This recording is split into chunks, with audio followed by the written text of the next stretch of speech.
Recording in progress. What's going on, everyone out there in the multiverse? You're listening to Geek Talk with Brianford16. I'm your host, Brianford16, and today we are welcoming back Randy Stone of Bullet Comics and also his partner in crime. We have here Jordan. How do you pronounce your last name? It's Alsaqa. Alsaqa. I figure it was like that. Yep. And we're going to be talking about the continuation of Bullet's story in Bullet Adventures. If you know from our last episode where we talked about Bullet, he is a speedster by the name of Dale D'Souza who develops these powers after going through an experiment at his university, and then he sort of starts becoming a hero though, but then with some effects along the way. Um, can you again remind the constant viewers, Randy or perhaps Jordan, on what's been going on in this amazing story that is based on the Silver Age comics? Yeah, so we left off the original one shot with Dale, a super old man, and we pick up the ongoing series with him as an even older man, basically on his last day of life. He gets visited by Michael, who was one of the lab assistants that helped him out researching his powers in the first one, from the future. So Michael visits him and sends Dale back into the past, back into the 60s, and he's de-aged there, has an adventure, and then gets thrown back into the time stream again. Maybe Jordan could talk as we move forward. It's kind of a turning point with issue two already, and he can speak to that. Yeah, so as you know, Randy set up pretty well. We ended that first issue on a bit of a cliffhanger of where's Dale going to end up. Next, he's going to go back to where he started, somewhere else. And the second issue kind of picks up in a new place. We jump ahead to the present day, finally. The story is set in mostly present day. I think when we started writing it, it's been a couple of years now. But it follows Lainey Choi, who you come to learn is Dale's granddaughter, who has inherited those speed powers and is doing her best to follow in his footsteps, even though she's never met him.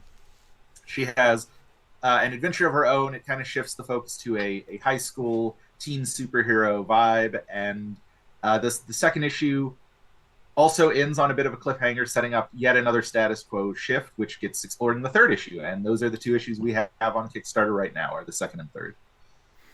I read some of the story with Bullet and like the new and like his granddaughter that he never met, and I thought first of all it was a great dynamic to have a character who's not familiar with her grandfather, and what went into developing that story? Like, what was the influence behind that?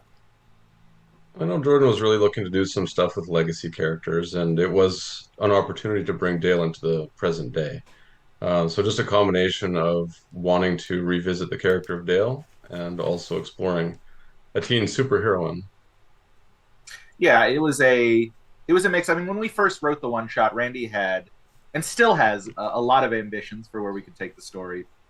I had mentioned the idea of following future generations, which really intrigued me. And so when it came time to do the ongoing, we developed Lainey as this idea of the sort of, Dale was the Silver Age hero, and the book keeps that spirit no matter what. But with Lainey, we're pulling a little more from the 90s Spider-Girl series and Runaways, which are my big touch points, Miss Oh Marvel, yeah, and then Incredible as well, the early Mayday years Parker. before it got crazy. Yeah, Mayday's great. And that's a big influence on me writing Lainey.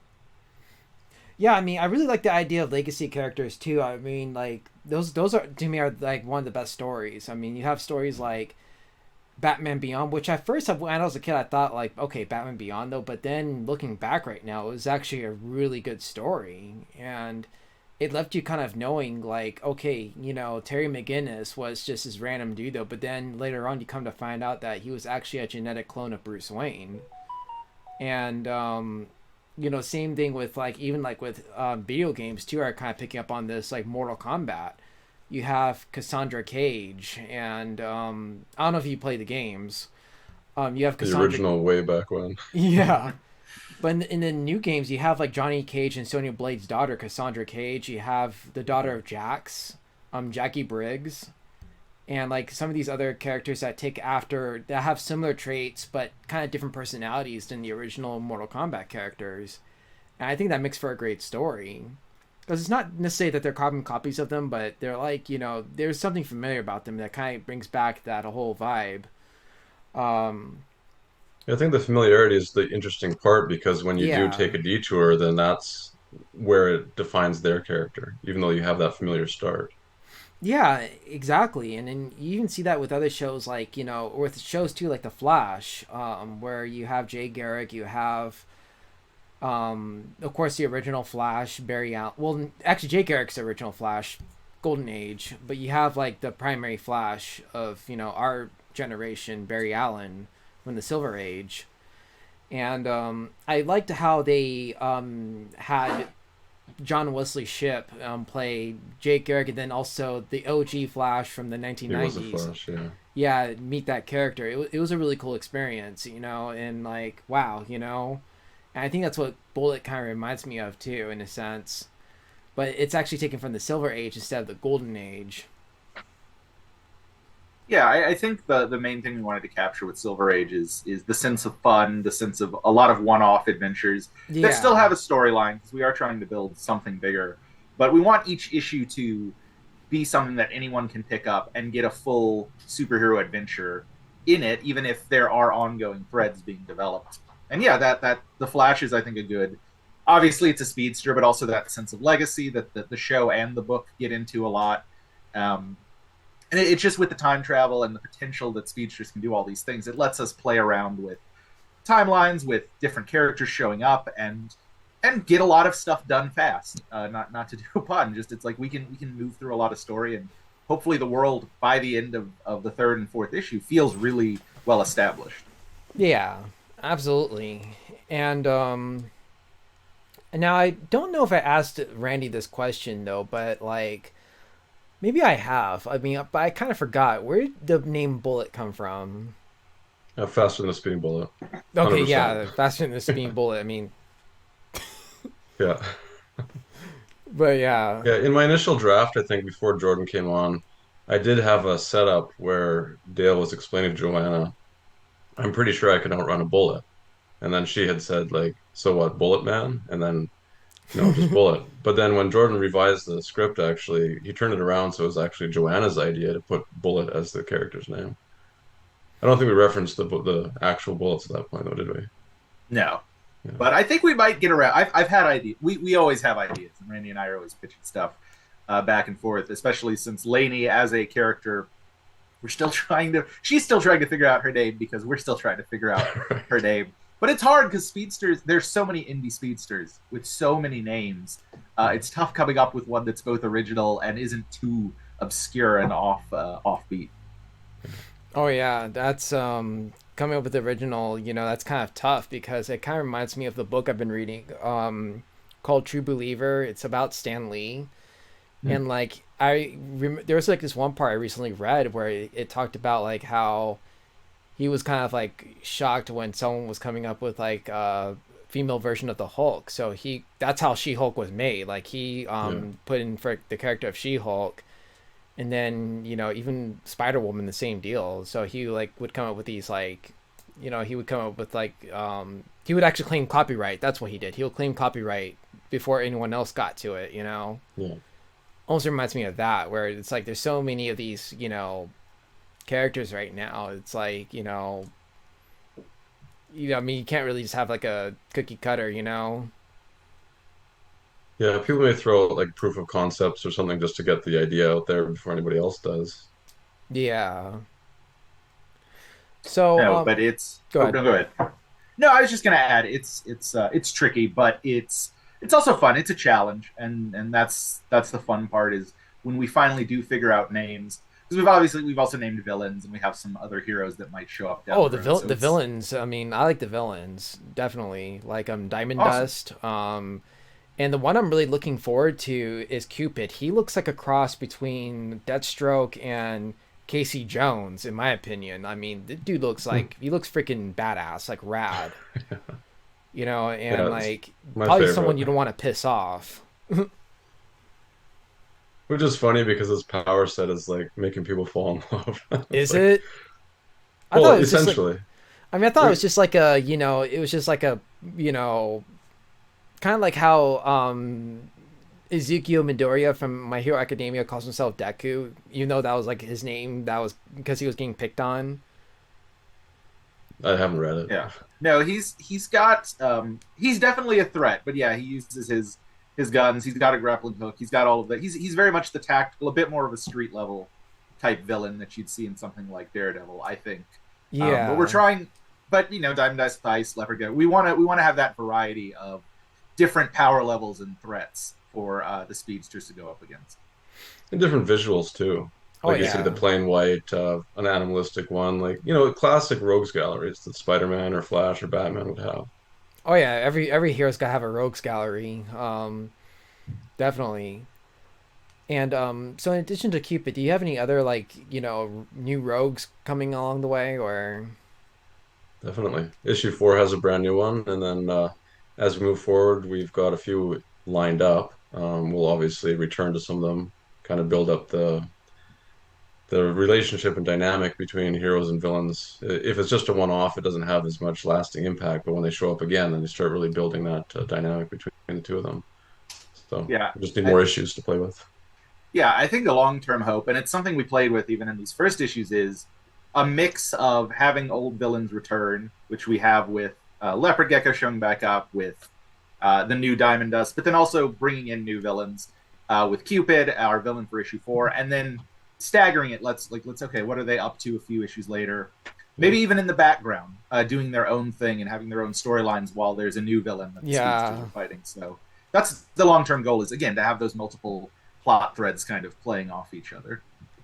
Yeah, absolutely. And I'm really looking forward to that issue. I mean, seeing like how Cupid like actually tries to make people fall in love, and like does he like force them at gunpoint, or does he like, I mean, just it'd be pretty interesting to see. In a sense, gunpoint, but yeah, it's pretty cool. It's a chemical that he uses. It's not spoiling too much, but he's got like a dart gun that transfers this chemical and makes people fall in love. Always one of It's fun. those. Okay, that's gonna be a really interesting one. It actually kind of reminds me. Now he's kind of more like a poison ivy type, maybe even, but like, you know, There's a little bit of that in there. yeah, a little bit of that. And yeah. So let's see here. So we've been discussing a whole lot of Bullet, and I know that you've also, Jordan, I also did a little research on you. We're both creative writing majors. Yes. Yeah, I have a degree of creative writing too from UC Riverside, and you're also a writer of the comic Terminal Protocol. Yeah, that was my first work. That was the first thing I kickstarted over 7 years ago now. Jeez. And it was published by Scout Comics. And then since then, I've done a bunch more on Kickstarter, a little of everything, horror comedy, slice of life. And then currently, Bullet's the big thing. And then at the end of this year, my first graphic novel, Cooking with Monsters, comes out through IDW. So Yeah, that must be a huge one for you, man. very exciting. Congratulations. Thank you. Very nervous to see the response. But no, it's been great working on all of these things. And I've been lucky that I've had a lot of very strong collaborators. Randy has been chief among those in making a very good environment to work in on Bullet. And it's what keeps me coming back. Every time Randy's like, let's do more, I'm like, yeah, let's go, man. Yeah, I mean, yeah, it's, like what you guys are creating is really amazing. I mean, it has a Silver Age feel to it, like I've been saying, I think, and it's just a really fun story.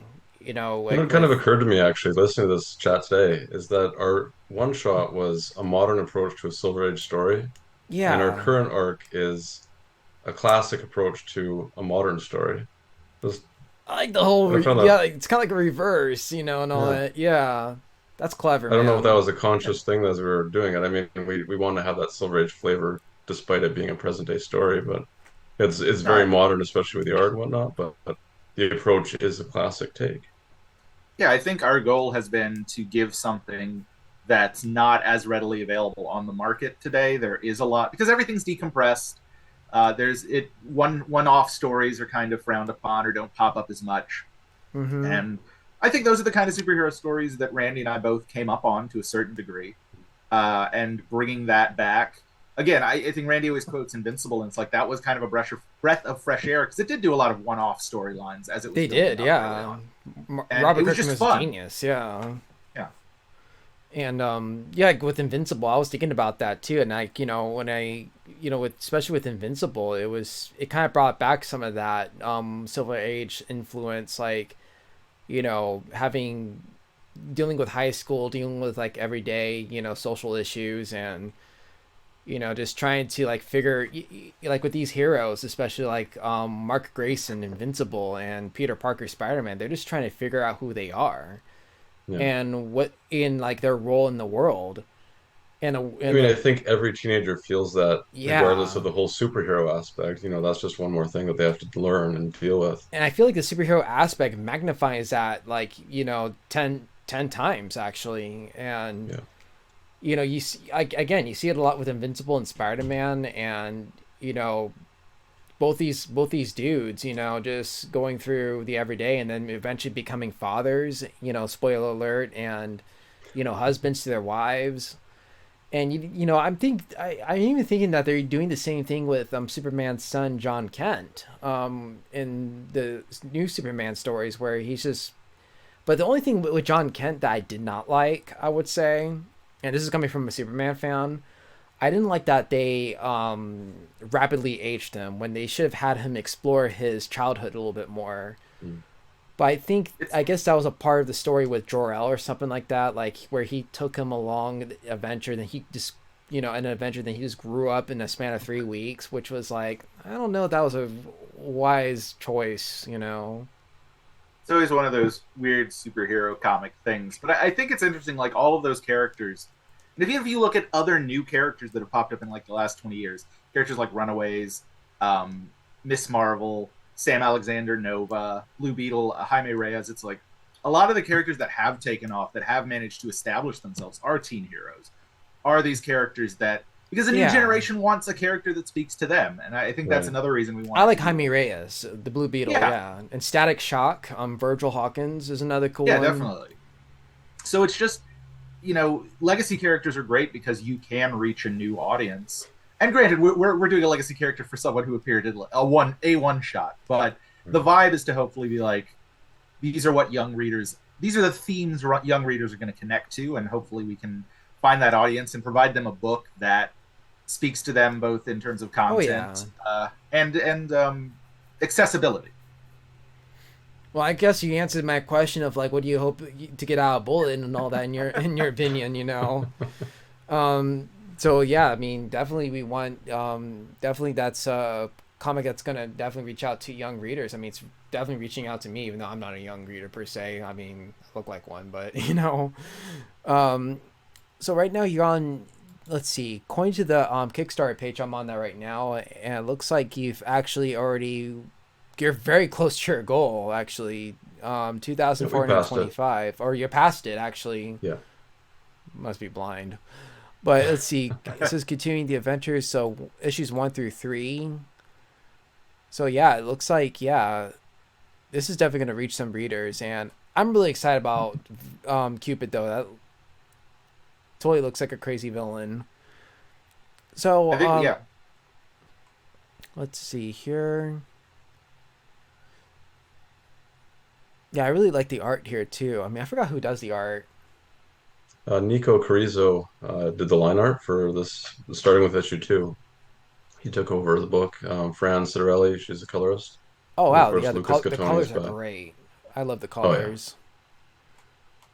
Yeah, the team is incredible. I mean, I've said that this rivals anything that Marvel or DC is putting out. It's a fantastic looking book.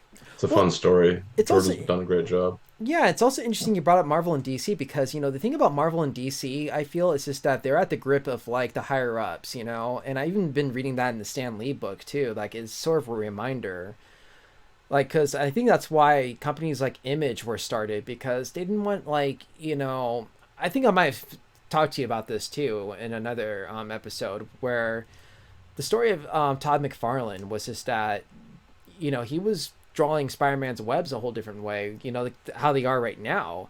And Mhm. actually a lot of readers, comic readers, liked how the webs that he drew looked, rather than just like the But then for Yeah, some reason trying. the corporate brass in Marvel did not like that, and they were kind of like, Yeah. oh, you shouldn't draw Spider-Man's webs that way. He's like, well, the readers like it. Like, what's up with that? And I think that's one of the things that drove him to like actually quit Marvel and go over to or start Image along with the other six creators like Silvestri and Portacio and those other ones, and yeah, and Jim Lee. And I feel like independent comics too like have the freedom where they're obviously they're free. They don't have that corporate dark cloud hanging over them. Now, don't get me wrong, I like me some DC, I like me some Marvel, but at the same You time know, though, it's like we're free to do whatever we want, basically. exactly, you're free to do Yeah, whatever you want. that's Without the corporate being like, oh, you can't draw Bullet like that. And it's like, Yeah. well, yeah, I can. no. I mean, and that's definitely a big part of the field. And I say that I'm a huge fan of Marvel and DC. I still have Yeah, plenty of those books on my bookshelf, and I'd love to work but there someday. But having done, I've had the chance yeah, to do IP absolutely. work, and there's certain things you have to constraints you have to work in, and it's nice to be able to outside of again making sure Randy and I are on the same page. We can just kind of do whatever we want, and hopefully deliver a Yeah. book that again we wanted to find its audience so we can do even more of it at a faster clip. But so far we're lucky that enough people are reading it that we can keep doing it in the form that we're doing it right now.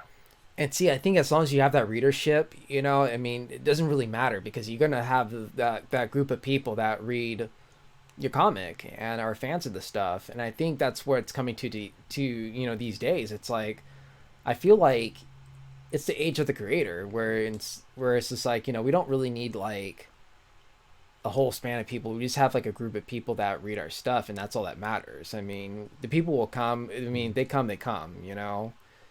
I think my sister told me something like that too. Yeah, I think our goal is we want it to be bigger. We always want new readers. We would love for each campaign to get bigger and bigger as we grow the audience. And so far, this campaign is doing better than the last one. And we still have a week where we'll hopefully get another big push with our final 48 hours. So I think we are hopeful that the sky's the limit in terms of how far Bullet can go. But right now, we have enough of an audience, which is really the thing. It's what's great about Kickstarters. We can reach out directly to a potential audience of fans for what could otherwise be a hard sell on an indie superhero. But the work, fortunately, seems to be resonating with people.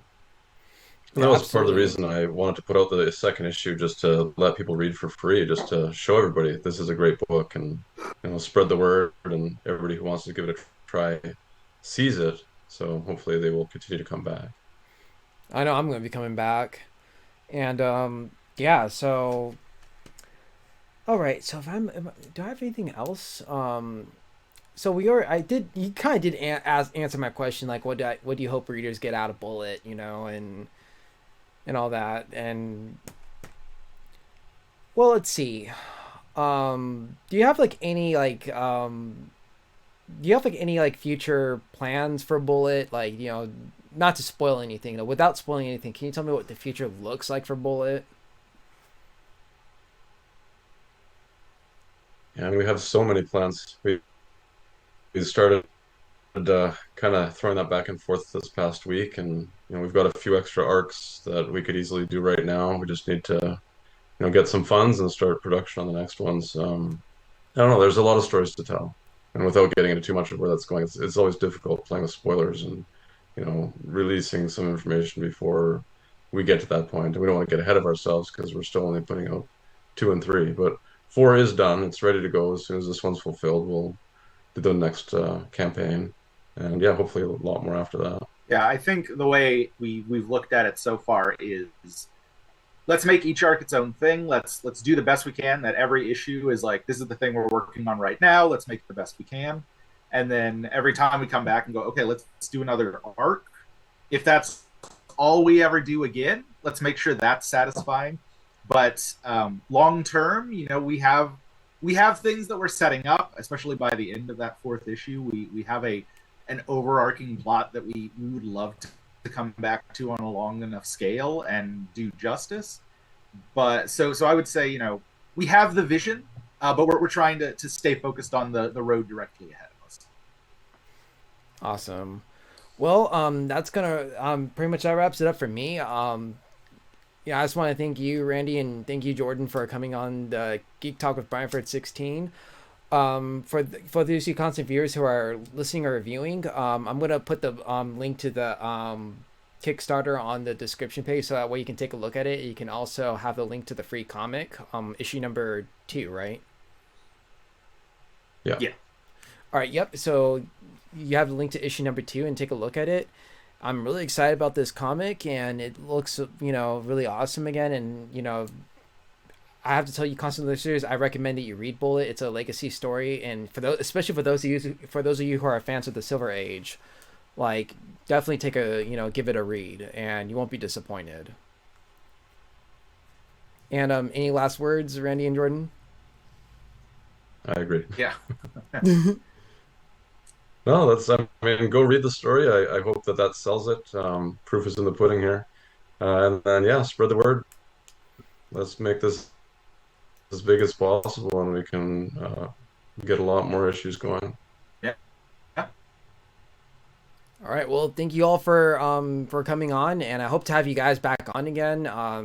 So that way we can promote the story more. And yep. So otherwise, thank you so much. This is Definitely. Brian. This is Brian of Vert 16 signing out. Let's see.